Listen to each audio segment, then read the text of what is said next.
The thunderous crack of an 88mm shell leaving its barrel echoes across the North African desert. Seconds later, a British tank erupts in flames, its crew scrambling to escape before ammunition inside detonates. 300 yards away, the German gun crew is already loading another round, traversing their weapon to engage the next target. This scene repeated itself thousands of times across every theater of World War II, from the sands of Africa to the fields of France, from the steppes of Russia to the hills of Italy. The weapon responsible was the German 88mm gun, a piece of artillery that began its life shooting at aircraft but became the most feared anti-tank weapon of the entire war. Its ability to destroy any Allied tank at ranges that Allied tank guns could not even reach fundamentally shaped how armored warfare was conducted and forced the Allies to rethink their entire approach to tank design and tactics. To understand why the 88mm was so devastating, we need to go back to its origins. The gun was not designed to fight tanks at all. It was created in the late 1920s and early 1930s as an anti-aircraft weapon, intended to shoot down high-flying bombers.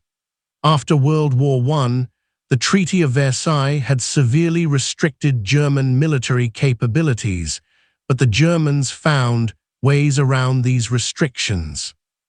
One method was to have German companies design weapons that were then manufactured in other countries.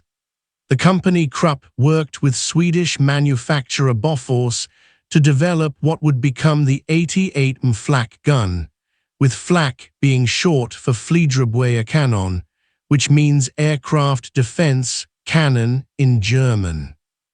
The first production version, designated the 8.8 cm Flak 18, entered service with the German military in 1933, after the Nazis had come to power and were beginning to openly rearm Germany in defiance of the Versailles Treaty.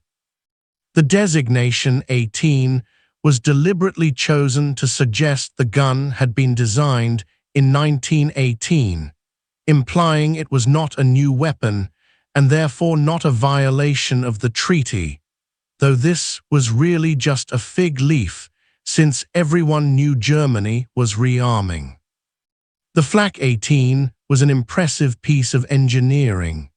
It fired an 88mm shell, which weighed about 20 pounds, at a muzzle velocity of around 2,690 feet per second. This high velocity was necessary for anti-aircraft work because you needed the shell to reach high altitude quickly before the aircraft could move away. The gun could fire up to 20 rounds per minute in the hands of a well-trained crew, though 15 rounds per minute was more realistic in combat conditions.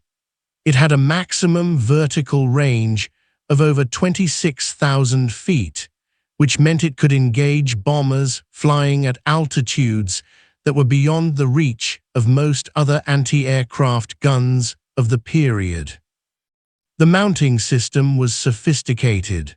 The gun was mounted on a cruciform platform, meaning it had 4 legs that extended out in a cross pattern when the gun was set up for firing. This gave the weapon a stable firing platform and allowed it to traverse a full 360 degrees, essential for tracking aircraft that could approach from any direction. The gun could elevate to nearly vertical to engage aircraft directly overhead, and it could also depress below the horizontal, though this capability was not initially considered particularly important since the gun was meant to shoot upward at aircraft. What made the 88mm special, however, was not just its anti-aircraft capability, but the characteristics that would make it so deadly against ground targets. The high muzzle velocity that was needed to reach high-flying aircraft also meant that the shell arrived at its target very quickly and with tremendous kinetic energy. The flat trajectory that resulted from this high velocity made the gun accurate at long range, because the gunner did not have to calculate as much drop or lead time. The heavy 20-pound shell carried significant momentum. All of these characteristics, designed into the weapon for anti-aircraft work, turned out to be exactly what you wanted in an anti-tank gun. The first indication that the 88 could be effective against ground targets came during the Spanish Civil War, which lasted from 1936 to 1939. Germany intervened in this conflict on the side of the nationalist forces under Francisco Franco, using Spain as a testing ground for new weapons and tactics. German forces in Spain, operating under the banner of the Condor Legion, brought 88 Flak guns with them primarily for air defense. However, at some point during the fighting, German crews used these guns against fortified positions and armored vehicles. The results were striking. The 88 shells punched through fortifications that other weapons could not crack. They destroyed the light tanks and armored vehicles that were present in Spain with ease. These experiences were noted by German military observers, but the gun was not immediately repurposed as an anti-tank weapon.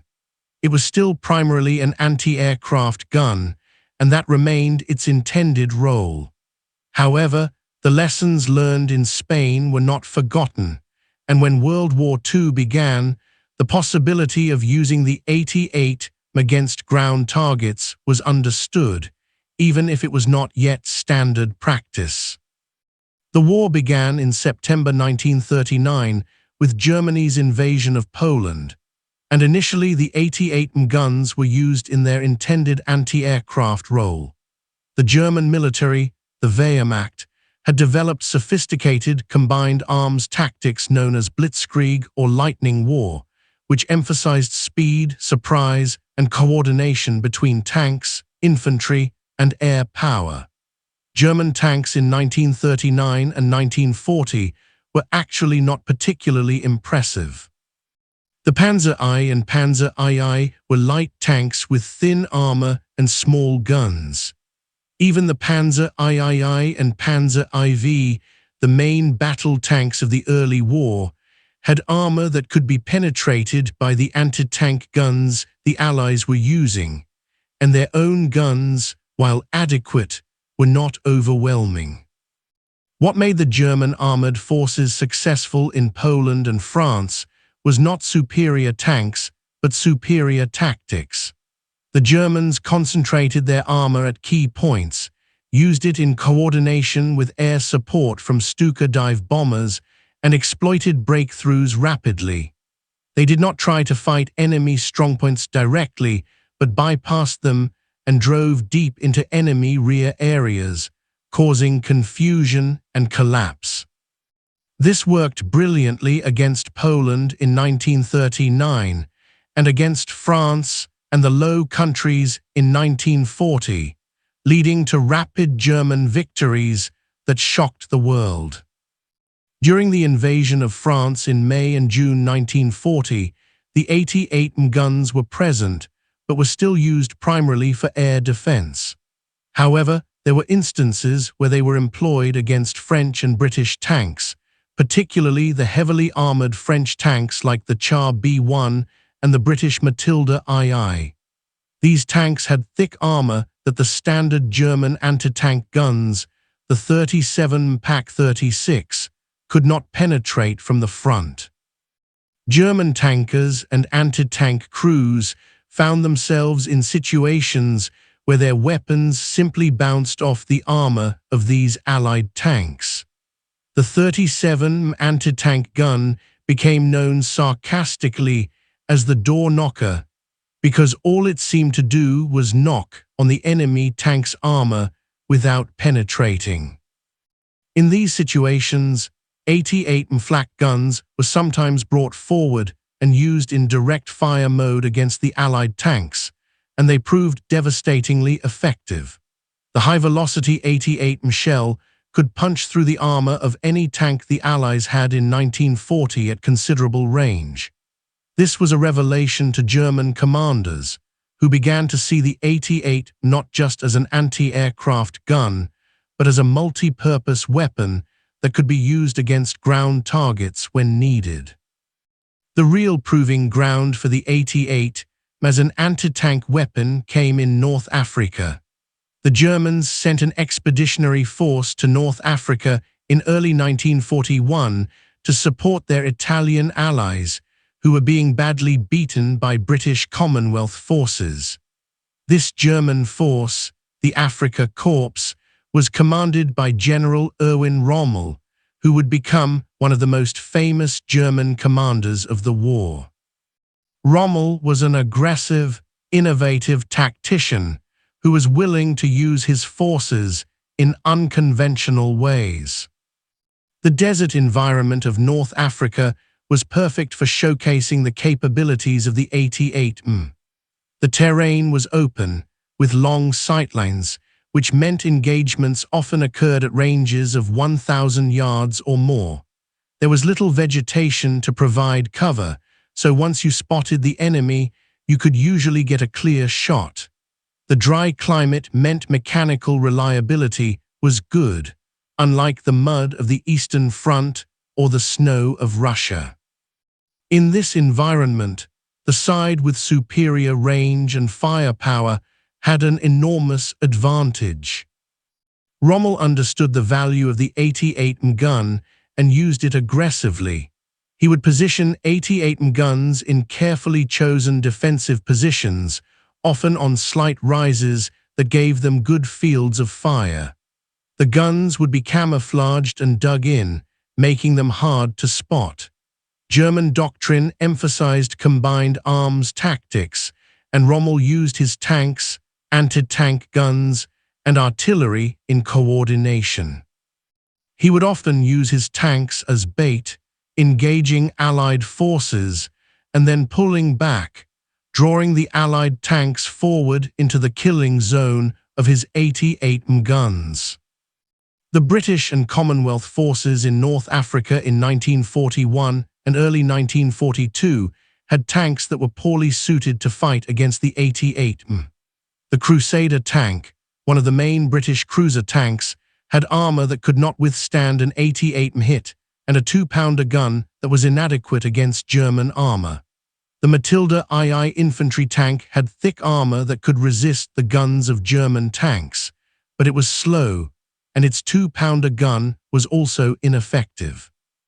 Even the American-supplied Grant and Lee tanks, which had a 75 gun in a hull sponson, could not match the range and penetration of the 88. British tank crews learned to fear the 88. They would advance across the desert, and suddenly tanks would start exploding. The German 88 crews were skilled at concealment and would hold their fire until the British tanks were well within range. The flat trajectory of the 88 shell meant it was extremely accurate. The high velocity meant there was little time between firing and impact. A British tank commander might see the muzzle flash of an 88 firing and have perhaps a second, maybe less, before the shell arrived. There was no time to react, no time to take evasive action. Either the shell missed or your tank was hit, and if it was hit by an 88 shell, it was almost certainly going to be penetrated. The penetration capability of the 88 was extraordinary. The standard armor-piercing round for the Flak 18 and the improved Flak 36 could penetrate about 100 of armor at 1,000 yards when striking at a perpendicular angle. Most Allied tanks of the early and mid-war period had frontal armor of 50 to 75 at best. This meant the 88 could penetrate them from the front at ranges where the Allied tanks could not effectively fight back. A British tank with a 2-pounder gun might have an effective range against German tanks of perhaps 500 yards. An American Sherman tank with a 75 gun might be effective out to 700 or 800 yards. The 88 could kill them at 1,500 yards or more. This range advantage was psychologically devastating. Tank crews knew that they could be killed before they were even in a position to fight back. They had to advance across open ground, fully aware that somewhere out there, invisible German 88 guns might be waiting. The tension of this experience, the knowledge that death could arrive without warning from an enemy you could not even see, wore on the nerves of Allied tank crews and affected their morale and effectiveness. Rommel's use of the 88 in North Africa became legendary. At the Battle of Half-Ear Pass in June 1941, Rommel positioned 88 guns to cover the approaches to the pass. When British tanks attacked, the 88 guns destroyed them at long range, inflicting heavy losses and stopping the British advance cold. The British operation, codenamed Battle Axe, was a complete failure, largely due to the effectiveness of German anti-tank defenses centered on the 88 guns. This battle established a pattern that would repeat itself throughout the North African campaign. The technical specifications of the 88 made it ideal for the anti-tank role, even though that was not its original purpose. The gun used a semi-automatic breech mechanism, meaning that after firing, the breech would open automatically and eject the spent cartridge case. This sped up the loading process because the crew did not have to manually open the breech. A well-trained crew could fire 15 to 20 rounds per minute, which was an extraordinary rate of fire for a gun of this size. The ammunition for the 88 came in several types. For anti-aircraft work, there were high-explosive shells with time fuses that would detonate near enemy aircraft, creating a cloud of shrapnel. For anti-tank work, there were armor-piercing shells. The standard armor-piercing round was called the Panzergranate 39 or PZGR 39, and it was a hardened steel projectile designed to punch through armor using kinetic energy alone. Later in the war, the Germans developed armor-piercing capped ballistic cap rounds, abbreviated as APCBC, which had better aerodynamic properties and improved penetration. They also developed tungsten core armor-piercing composite rigid rounds, known as APCR, which had even higher penetration but were expensive and scarce due to tungsten shortages. The weight of the complete round, projectile plus cartridge case was about 33 pounds. This was heavy enough that loading required significant physical effort, especially in combat when crews were tired and stressed. Each round had to be lifted, aligned with the breech, and pushed in. The physical demands of serving on an 88-gun crew were considerable, but the effectiveness of the weapon made it worth the effort. The gun could be fired from its wheeled carriage in an emergency, but this was not ideal because the carriage was not as stable as the cruciform platform. Standard procedure was to unlimber the gun, extend the 4 outrigger legs, and level the platform. This took time, perhaps 10 to 15 minutes with a trained crew working quickly. Once set up, the gun was very stable and accurate, but it was not a mobile weapon in the sense of being able to shoot and scoot. Once positioned, the gun was essentially static until the tactical situation allowed the crew to limber it up and move again. This lack of mobility was a weakness. The 88 was vulnerable to artillery fire, air attack, and flanking maneuvers. If Allied forces could locate an 88 in position and bring artillery or air strikes to bear on it, they could destroy the gun and its crew. Allied tank crews learned to call for artillery support when they suspected 88 positions, and Allied air forces made hunting for German anti-aircraft and anti-tank guns a priority. However, the Germans became very good at camouflaging their 88 positions, and in the open terrain of North Africa or the steppes of Russia, it was often very difficult to spot a well-concealed gun until it opened fire. The crew of an 88 gun typically consisted of 10 men, though in combat situations fewer men could operate the gun if necessary. There was a gun commander who directed the crew and identified targets. There were 2 loaders who handled the heavy ammunition. There was a gunner who aimed and fired the weapon. There were men to traverse the gun, to elevate it, to handle ammunition supply, to manage communications. It was a team effort, and the effectiveness of the gun depended heavily on the training and coordination of the crew. German gun crews trained extensively. They practiced loading drills, target acquisition, and fire commands until they could perform them quickly and efficiently even under stress. The German military placed a high emphasis on technical proficiency and combined arms coordination. Gun crews were taught to work with infantry, tanks, and artillery. They learned to read terrain, to choose good firing positions, to camouflage their weapons, and to coordinate their fire with other elements of their unit. In 1941, Germany launched Operation Barbarossa, the invasion of the Soviet Union. This opened up a new theater of war on a scale that dwarfed everything that had come before. The Eastern Front was vast, stretching from the Baltic Sea in the north to the Black Sea in the south, a distance of over 1,000 miles. Millions of soldiers fought along this front, and the casualties on both sides were staggering. The 88 guns were deployed on the Eastern Front in large numbers, both in their anti-aircraft role and increasingly as anti-tank weapons. The Soviets had tanks that were superior to anything the Germans had encountered before. The T-34 medium tank, which appeared in 1941, was a shock to the Germans. It had sloped armor that was effective at deflecting shots, a powerful 76 gun, good mobility, and was produced in enormous numbers. The KV-1 heavy tank was even more formidable, with armor so thick that German tank guns and standard anti-tank guns often could not penetrate it.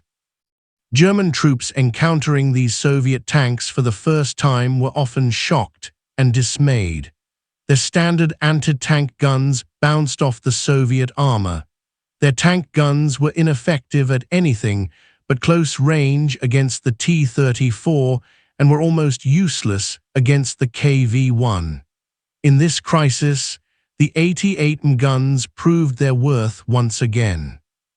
They could penetrate both the T-34 and the KV-1 at combat ranges, and they became the most reliable way for German ground forces to deal with these formidable Soviet tanks.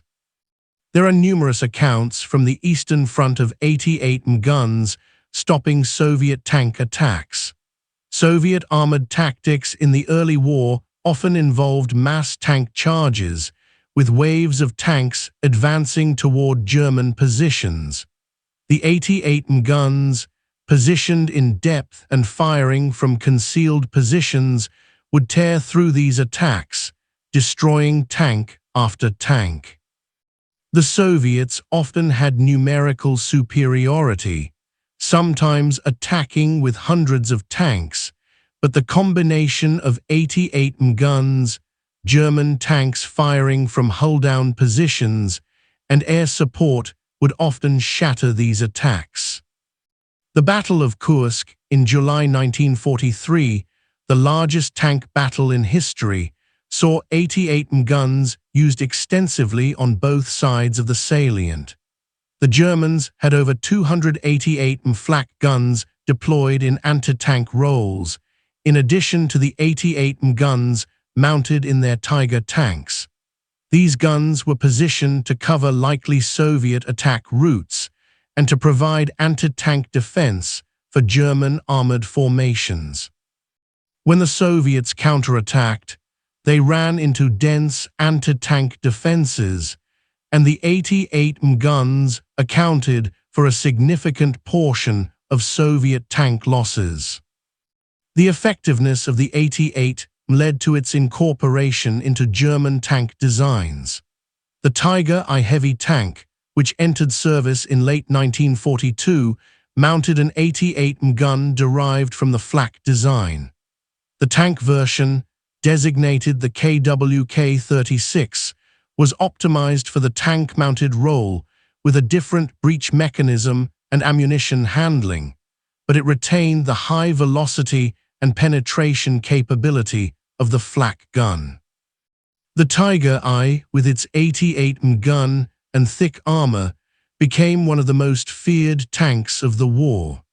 It could destroy any Allied tank at ranges where Allied tanks could not penetrate its frontal armor. The Tiger II, which appeared in 1944, mounted an even more powerful 88 gun, the KWK-43. This was a longer-barreled, higher-velocity weapon that could penetrate even the thickest Allied tank armor at extreme ranges. The combination of the Tiger II's heavy armor and powerful 88 gun made it virtually invincible in a frontal engagement, though the tank was mechanically unreliable and produced in relatively small numbers. The success of the 88 in the anti-tank role led to the development of dedicated anti-tank versions. The Flak 41, introduced in 1941, was an improved version with a longer barrel and higher muzzle velocity, giving it even better performance. The Pak 43, which entered service in 1943, was an 88 gun specifically designed for the anti-tank role rather than being adapted from an anti-aircraft gun. It had a different mount, optimized for ground combat, and slightly different ballistics. The Pak 43 was one of the most powerful anti-tank guns of the war, capable of destroying any Allied tank at ranges exceeding 2,000 yards. Allied tank crews developed a healthy respect, even fear, for the German 88. After-action reports and memoirs from Allied tankers are filled with references to the 88. They learned to recognize the sound of an 88 firing, a sharp, distinctive crack that was different from other guns. They learned what an 88 impact looked like, the way the shell would punch a neat hole through armor, sending a shower of white-hot metal fragments and spalling through the interior of the tank. They learned that if you were hit by an 88, your chances of survival were poor. The psychological impact of the 88 on Allied armored forces cannot be overstated. Tank crews are always aware that their vehicle is vulnerable, that they are riding around in a metal box filled with fuel and ammunition that can turn into a death trap in an instant. The 88 intensified this anxiety because it could kill you from so far away. You could be advancing, thinking you were still out of range of the enemy, and suddenly your tank would be hit and burning. This created a sense of helplessness and vulnerability that affected morale and combat effectiveness.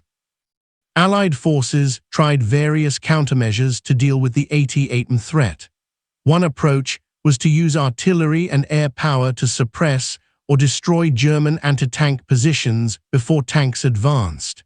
This was the preferred solution when possible, but it required good intelligence about where the German guns were positioned, and the Germans were skilled at camouflage and deception.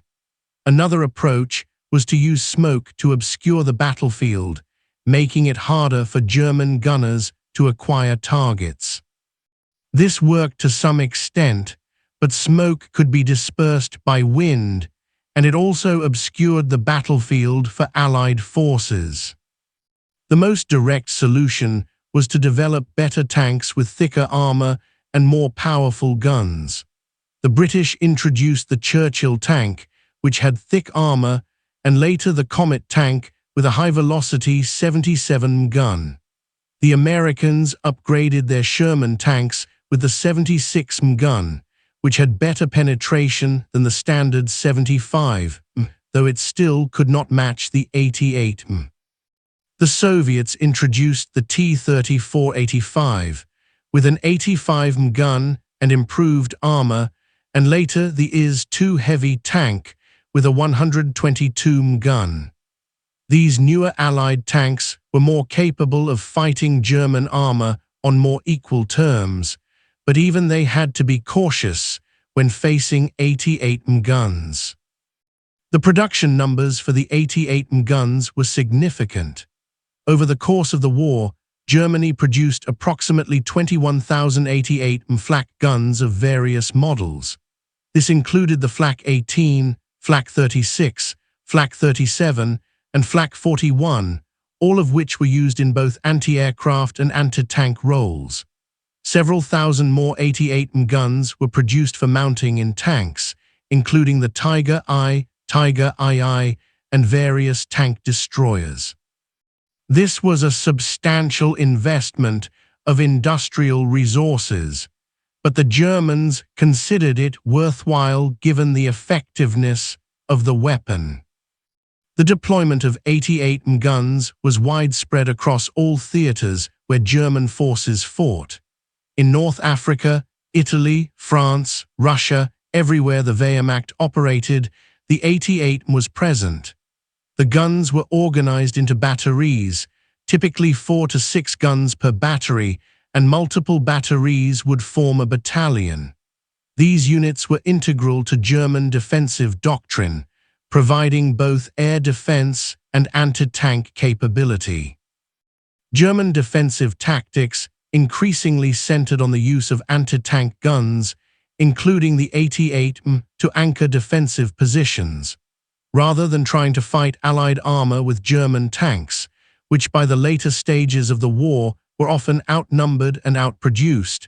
The Germans would use tanks to support infantry and anti-tank gun positions. The 88 guns would be positioned in depth, covering likely approach routes and providing interlocking fields of fire. When Allied tanks attacked, they would be engaged at long range by the 88 guns, taking losses before they could close to effective range with their own guns. This defensive doctrine was very effective and made Allied advances costly. During the fighting in Normandy after D-Day, American and British forces found that advancing against prepared German positions defended by 88 guns was extremely difficult. The bocage terrain of Normandy, with its high hedgerows and small fields, actually worked to the Germans' advantage in some ways, because it limited the mobility advantage of Allied armor and created choke points, where German anti-tank guns could be positioned to maximum effect. The Battle of Villers Bocage in June 1944 illustrated the power of German anti-tank weapons in the hands of skilled crews. A single Tiger I tank commanded by SS Obersturmführer Michael Whitman ambushed a British armored column in the town of Villers Bocage, destroying numerous tanks and vehicles. While Whitman was in a Tiger tank rather than a towed 88 gun, the principles were the same. Superior range and firepower used from a good position against an enemy caught in the open. The effectiveness of the 88 created significant problems for Allied operational planning. Commanders had to assume that any German defensive position would include 88 guns, and they had to plan accordingly. This meant extensive artillery preparation before attacks, heavy use of air support, and careful reconnaissance to try to locate German gun positions before committing armor. All of this took time and resources, slowing the pace of Allied advances and increasing casualties. One of the challenges in assessing the impact of the 88 is that German records from World War II are incomplete, and claims of tank kills are notoriously unreliable. In the heat of combat, multiple weapons might engage the same target, and it can be difficult to determine which weapon actually destroyed it. Tank crews from both sides tended to overclaim their kills, honestly believing they had destroyed more enemy vehicles than they actually had. German anti-tank crews, including 88 gunners, were no exception to this tendency. However, even accounting for overclaiming and incomplete records, it is clear that the 88 accounted for a very large proportion of Allied tank losses. Post-war analysis by military historians, examining battlefield evidence and comparing German claims with Allied loss records, suggests that German anti-tank guns, of which the 88 was the most numerous and most capable, were responsible for a majority of Allied tank losses on the Western Front. On the Eastern Front, where tank battles were even larger and more intense, the 88 was similarly dominant. The flat trajectory of the 88 shell was a significant advantage in terms of accuracy. When you fire a gun, the shell follows a curved path, a ballistic trajectory due to gravity. The higher the muzzle velocity, the flatter this trajectory is. A flat trajectory means that small errors in estimating the range to the target have less effect on where the shell hits. With a gun that has a curved trajectory, if you estimate the range as 1,000 yards, but the target is actually at 1,100 yards, your shell might fall short or fly over the target. With the flat trajectory of the 88, the difference in impact point would be much smaller, making the gun more forgiving of range estimation errors. This was particularly important in the desert or on the steppes, where distances could be hard to judge. There were few reference points to help estimate range, and optical rangefinders, while helpful, were not always accurate, especially in heat shimmer or dust. The flat trajectory of the 88 meant that gunners could more reliably hit targets even when range estimation was imperfect. The armor penetration of the 88 varied depending on the specific model of gun, the type of ammunition, the range, and the angle of impact. Generally speaking, the Flak 36 firing standard armor-piercing ammunition could penetrate about 110 of armor at 500 yards, about 100 at 1,000 yards, and about 90 at 1,500 yards when striking perpendicular to the armor plate. These numbers decreased if the armor was sloped, because sloped armor effectively increases the thickness the shell has to penetrate. However, even with sloped armor, the 88 could penetrate most Allied tanks at combat ranges. The Sherman tank, which was the most numerous Allied tank of the war, had frontal hull armor of about 51 and frontal turret armor of 76. The British Cromwell had similar armor. The Soviet T-34 had sloped frontal armor equivalent to about 75 of perpendicular armor. All of these tanks could be penetrated by the 88 at ranges exceeding 1,500 yards. Only the heaviest Allied tanks, like the British Churchill with 102 of frontal armor or the Soviet IS-2 with 120, had any real protection against the 88 at combat ranges, and even these tanks could be penetrated if the range was not too great or if the shot struck at a favorable angle. The Germans also developed tungsten core armor-piercing ammunition for the 88, which increased penetration significantly. However, tungsten was scarce in Germany, especially later in the war when access to strategic materials was limited. As a result, tungsten core ammunition was never available in large quantities and was reserved for priority situations. Most of the time, 88mm guns fired standard steel armor-piercing rounds, which were still extremely effective. The training of German gun crews was thorough and emphasized both technical proficiency and tactical awareness. Crews learned to estimate range, to compensate for wind and other environmental factors, to identify different types of enemy tanks and prioritize targets, to coordinate with other elements of their unit, and to maintain their equipment. German doctrine emphasized Auftragstaktik or mission-type tactics, which gave junior leaders significant freedom to make tactical decisions based on their assessment of the situation. This meant that an 88mm gun commander had the authority and the expectation that he would use his initiative to employ his weapon effectively. Crew survivability was a significant concern. The 88mm gun was large and relatively exposed. Even when dug in and camouflaged, once the gun opened fire, the muzzle flash and smoke gave away its position. Allied tanks would immediately return fire, and Allied artillery would try to suppress or destroy the gun position. 88mm crews suffered heavy casualties throughout the war, but German soldiers considered serving on an 88mm crew to be a prestigious assignment because of the weapon's effectiveness and importance. The sound of an 88mm firing was distinctive and became one of the signature sounds of the battlefield. The high muzzle velocity created a sharp, loud crack that was different from the deeper boom of lower velocity guns. Allied soldiers learned to recognize this sound and to take cover immediately when they heard it, because it meant German anti-tank guns were active in the area.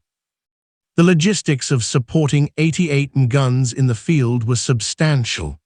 Each gun required a constant supply of ammunition, with each round weighing over 30 pounds. A gun firing at its maximum rate of 15 to 20 rounds per minute could expend a tremendous amount of ammunition in a short engagement.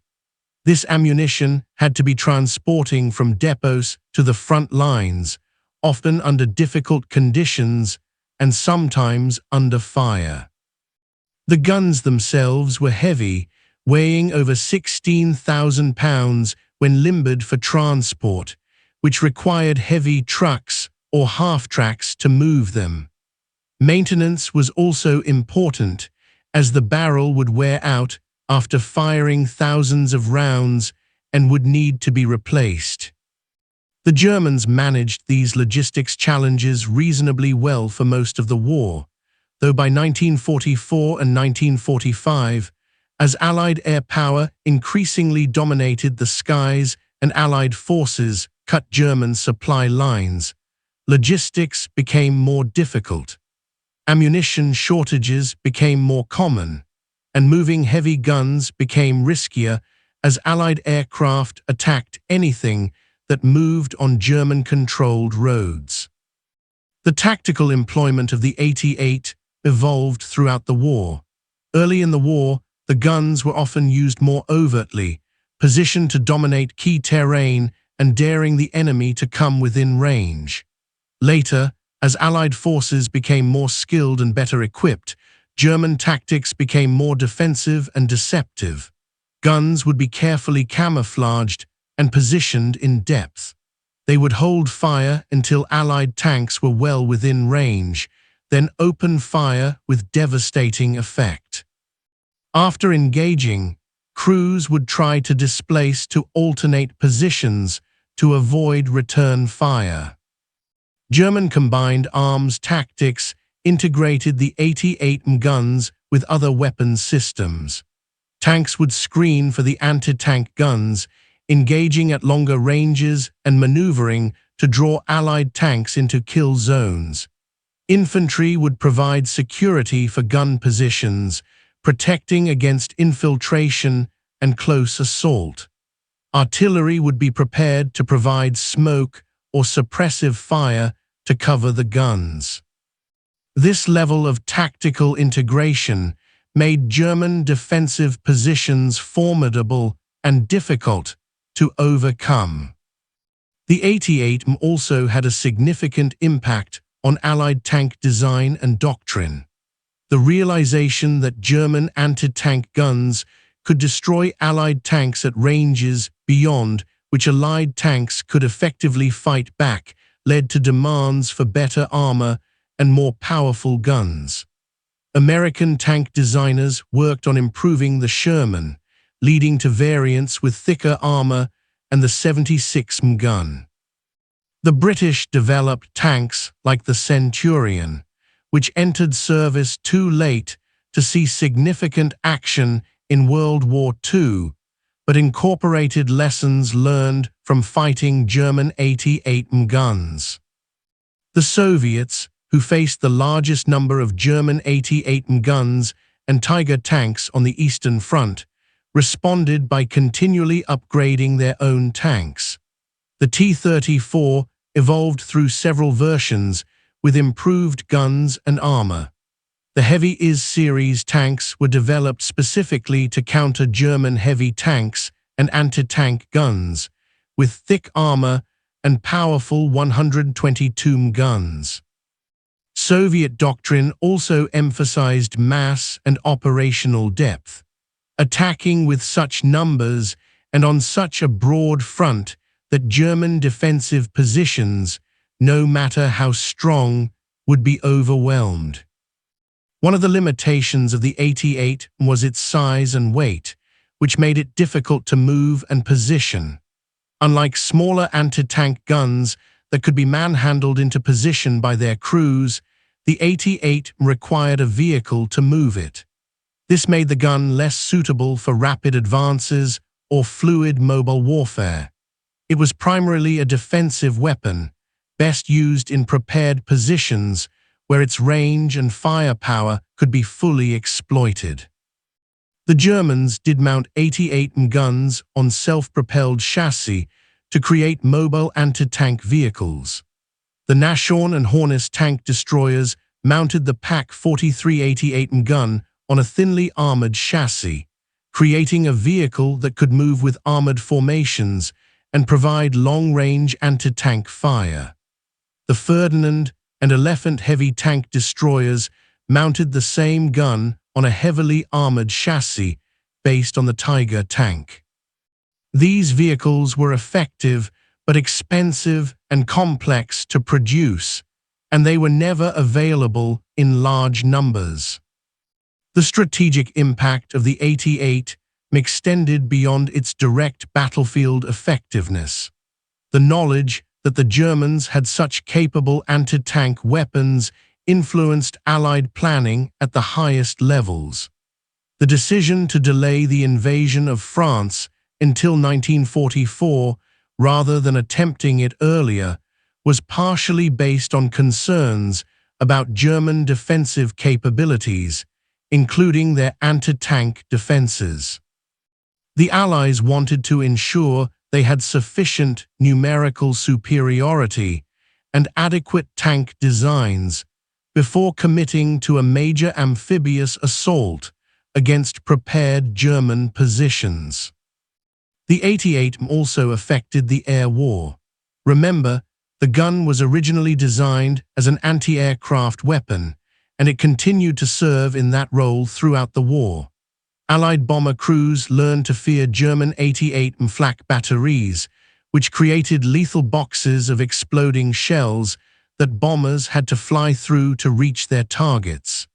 The 88 was effective at high altitudes where many lighter anti-aircraft guns could not reach.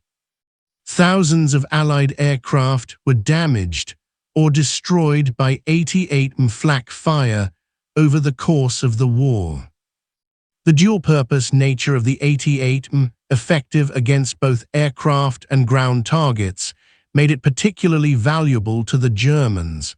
A single weapon system could provide both air defense and anti-tank defense, which simplified logistics and training. Gun crews could be employed flexibly, shifting between air defense and ground combat roles as the situation required. This versatility was one of the gun's greatest strengths. By the end of the war, the 88 had become almost legendary, feared by Allied tankers and respected by Allied commanders. Post-war analysis confirmed what battlefield experience had already shown, that the 88 was the most effective anti-tank weapon of World War II when considering the combination of range, accuracy, penetration, and reliability. Other guns might have matched or exceeded it in one or two categories, but no gun combined all these characteristics as effectively as the 88mm. The gun's reputation has persisted in military history. When military historians discuss World War II anti-tank weapons, the 88 is inevitably the standard against which other weapons are measured. When tank designers consider what threats their vehicles need to defeat, the 88 remains a reference point even decades later. The gun's influence can be seen in post-war anti-tank gun and tank gun designs, which emphasized high velocity, flat trajectory, and long range, all characteristics that the 88 exemplified. For the soldiers who faced the 88 in combat, the experience was often terrifying. The gun could kill you before you even knew it was there. It could destroy your tank from a range where you could not effectively fight back. It could turn your armored vehicle, which was supposed to provide protection, into a burning tomb in an instant. These experiences left deep impressions on the men who survived them, and their accounts have shaped our understanding of what armored combat in World War II was really like. The 88 represents a convergence of good design, effective tactics, and skilled crews. The gun itself was an excellent piece of engineering, robust and reliable with outstanding performance characteristics. German tactics emphasized its strengths and mitigated its weaknesses, positioning it to maximum advantage and integrating it with other weapons. German gun crews were well-trained and motivated, capable of rapid, accurate fire under the stress of combat. All of these factors combined to make the 88 devastatingly effective. In the final analysis, while it is impossible to definitively quantify exactly how many Allied tanks were destroyed by 88 guns versus other German anti-tank weapons, the evidence strongly suggests that the 88 was responsible for a very large proportion of Allied tank losses, quite possibly more than any other single weapon system. Its combination of range, accuracy, penetration, and availability made it the primary threat to Allied armor throughout the war. It forced the Allies to rethink their tank designs, their tactics, and their operational planning. It was a weapon that truly shaped the course of armored warfare in World War II, and its legacy extends far beyond the conflict itself.